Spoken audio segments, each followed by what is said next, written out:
usually Michael and I would get into some nefarious activities. Describe those nefarious activities.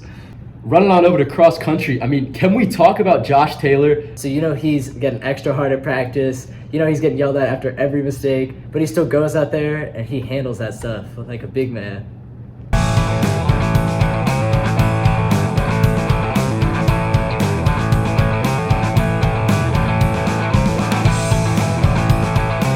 Welcome to the first episode of Halftime at the Hill. I'm Austin Lambert.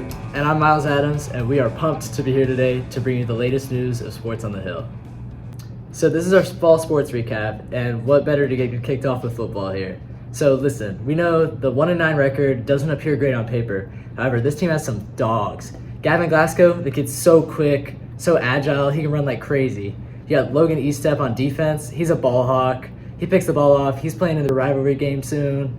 And then on the offensive line, you got personality. You got Martine, Chase Delson. Those kids are big kids, and those kids know how to man an offensive line. Yeah, I mean, I think give the team a couple years, and we'll have some serious talent. Like, let's talk about that JV team. 4-6, but I mean, what a way to finish. 22-12 against the James River. We got Coy Brown, second year, freshman on the team. I mean, in the game against Richmond City School of the Arts, the Cavs started off with 61 yards of offense in the first half with Ben Hansel. Coy was subbed in, and he finished the game with 243 yards. I mean, that's just crazy, dude. Gavin Glasgow running the ball 14 times for 44 yards and brought an additional 6 passes for another 64 yards. I mean, this team has got something, dude. Like, we are the underdogs, but they got some potential. Yeah, and I'm so impressed with Coy as a freshman to go out there.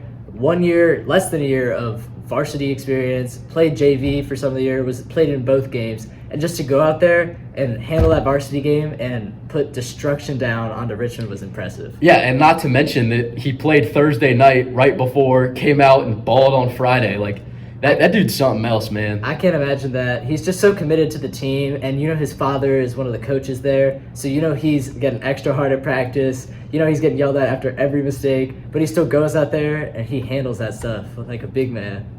Let's talk about volleyball. Boys volleyball, finished the season 8-13, not too shabby. Yeah, we actually got to see their senior night against LC Bird. It was a tough loss. They were up 2-0, and then unfortunately the Skyhawks came back and beat them 3-2. But we saw some real talent. That team, you can obviously tell who's the dog, who's the captain on that team. There's actually several, but Tyler Wambach, that guy's crazy. We know he plays club volleyball. He was manning that offense. He was taking things down. He was really showing Bird what we were made of. Yeah, Ian Watts, I mean, with the incredible spikes, that dude is what, 6'7"? I mean, so tall. He's got to use that height somewhere. And as we saw, Henry Shields was playing through an injury. His shoulder was crazy. He had like a bulge in his shoulder. You could tell it was hurting. He had KT tape wrapped around his it. ankle's all messed up. Seriously. He's got an array of injuries, but he was playing through it like a dog, and he was very influential on the team. Yeah, and I just want to take a moment to talk about the team's improvisation. I mean, like, you think that ball is going to hit the floor, and then no, 2 seconds later, they've got it up, they've got it on the other side of the court, and Ian Watts just jumps up and spikes it. I mean, that dude is crazy. Yeah, and that was the first volleyball game I've actually ever seen. It looked like art out there. Those guys made it look so easy. They made it look beautiful.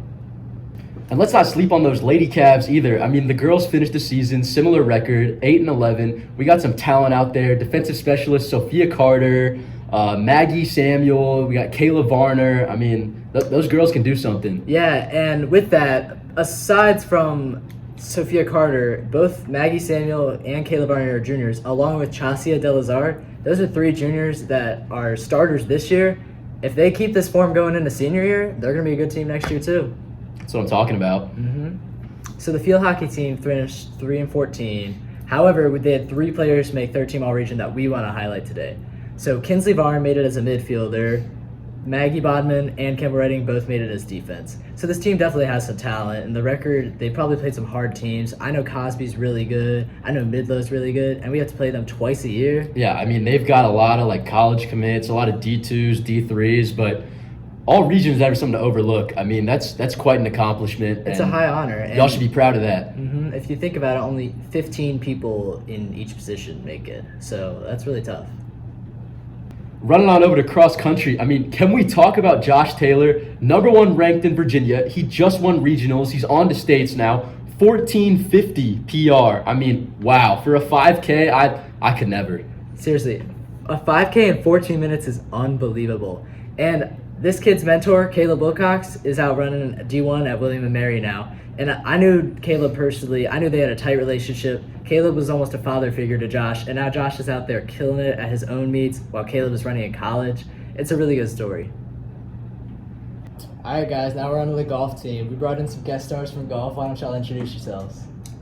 My name is Michael Wilson, and I'm a senior. My name's Tate Pop. I'm also a senior. So tell us how your season went, first off. It went pretty well. We made definitely a lot of improvements from last year, which was good.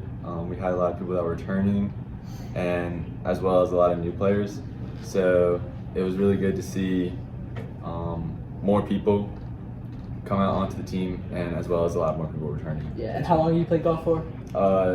Since my freshman year for the Clover Hill team, and then since I was around 10. Okay, gotcha. And how do you think your season went, Tate? Well, given that my first time picking up some clubs was for the Clover Hill tryout, I think I made a lot of improvements on my golf game throughout the season, and I kind of learned the swing of things. Not to be a punny guy or anything. As what was y'all's best match? Like your favorite course or whatever? Tell me about that. I didn't really compete because I was kind of like I was more like a practice squad player, just learning the ropes of the game. But I liked playing scrambles with the boys. Specifically, Keller Williams was one of my biggest scramble partners, and we had a lot of fun memories out there. What is scramble? Scramble is when you play the best ball between two balls, so it's kind of like a team. It's got some competitive nature, but it's also fun and lighthearted. Gotcha. What about you, Michael? What's your favorite course? Oh, favorite course? Course or?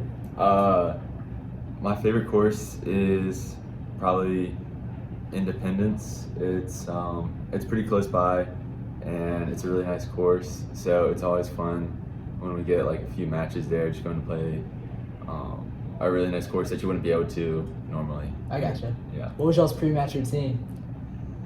Probably Hydration. definitely hydration. Get some Subway before. Then and then you hit the putting green for a little bit, warm up, and then hit the range. Just get the body loose. And what was y'all's post-game celebration after a win? I personally like to call my parents, thank them for supporting me. Then usually Michael and I would get into some nefarious activities. Describe those nefarious activities. Hit up Chipotle. I'll let Michael take the All lead. right, Michael. Usually after a win, we'd probably go like double chicken for the Chipotle bowl.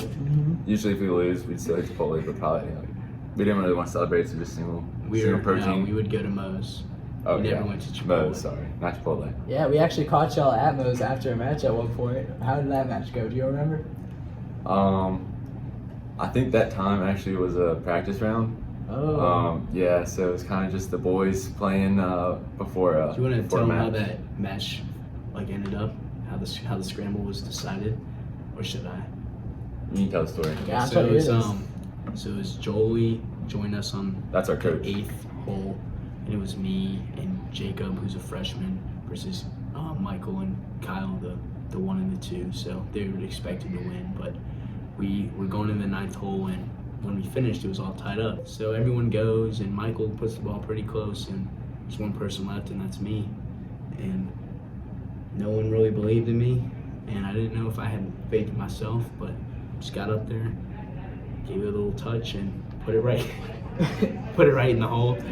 It actually was the wasn't. game? It actually wasn't right in the hole. It was pretty close though. It was basically in the hole. But I think that brings up how golf it can go way beyond the game.